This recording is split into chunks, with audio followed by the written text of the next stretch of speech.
Doamne, dacă am greșit în viața mea,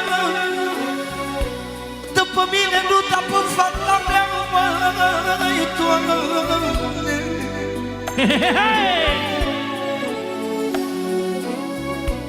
Fă mie orice rău,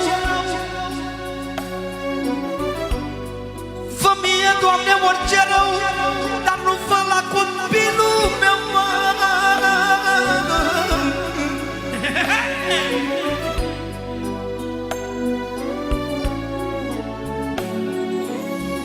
Dacă eu te-am supărat, ce spune un părinte când pe primul loc sunt copilul, așa cum am învățat eu de la cel mai familist lăutar din România, că la tăicuțul meu, că nu se mai naște ca cercet.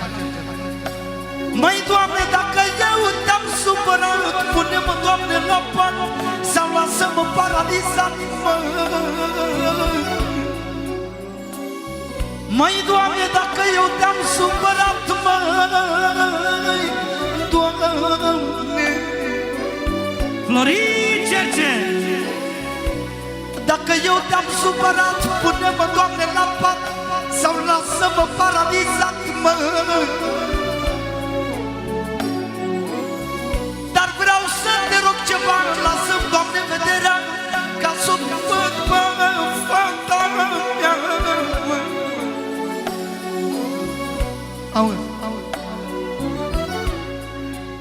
măi, Doamne, lasă-mi, Doamne, vederea, ca să-o văd pe fata mea.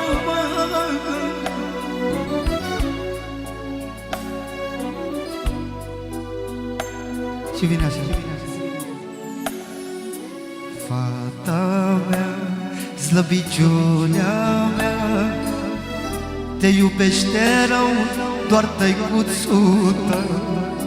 Fata mea, slăbiciunea mea, ești icoana mea, icoana din viața mea, mă.